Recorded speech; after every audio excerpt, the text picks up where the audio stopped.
Our house suggests that socialism is indeed not dead in Britain. As said by the leader of our house, increasing public knowledge on the activities of the rich, like the details toward the bank failure, etc., has led to a belief that the state should take back power and ownership. This is a core socialist value, that the state should own most things. Also, we can see how the state has intervened in other issues involving banks.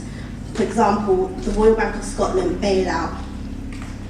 You can also see socialism alive in our democracy as through taxation and the redistribution of wealth. The more you earn, the more you're taxed. You can look around Europe to see that socialism is alive.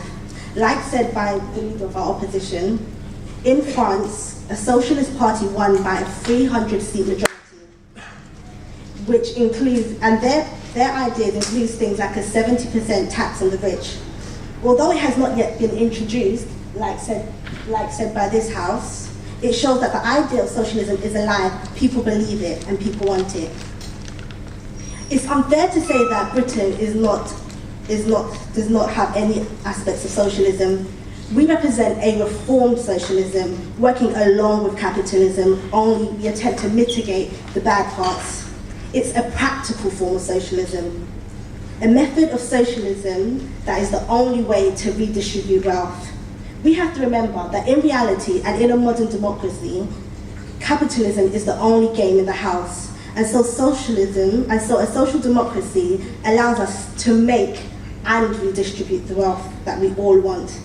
It's easy to highlight parts of socialism in Britain, things like a free national healthcare, equal opportunities, a hugely funded state education system, open government, and a welfare state.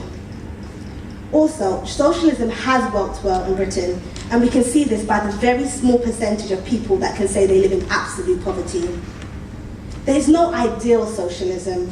Socialism expresses itself in a variety of ways. This hardcore, unedited version of socialism that is talked about by the opposite house does not work in a modern society.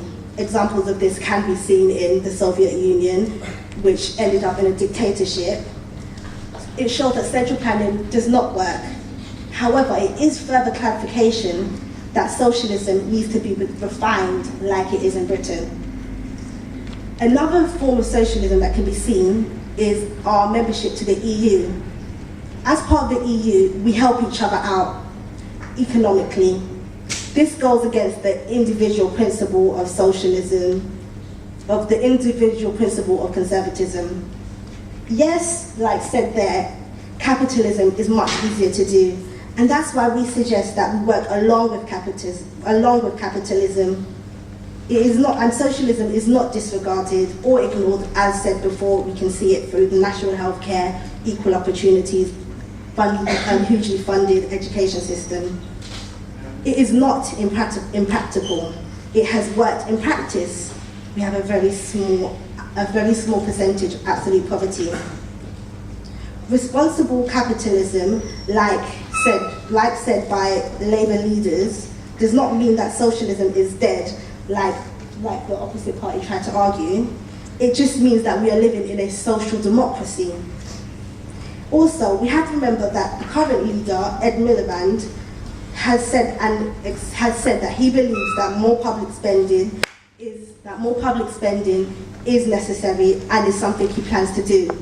So again, I just want to remind you that we represent a reformed socialism that works along with capitalism. We are taking away the bad parts of capitalism, redistributing the wealth, and making sure that everyone in our democracy and society is equal. Again, we can see that the ideas of socialism is not only in the government, and it's not just a government issue, it's something that we as society need to believe in, and we can see that it's becoming something that everyone is increasingly believing in, as you can see in France, and also the idea that the government should take back power and ownership. So we would like to remind you that, like argued by this house, that we're not saying that capitalism we're not saying that socialism, a hardcore socialism, is the way we should be, but that it should be reformed.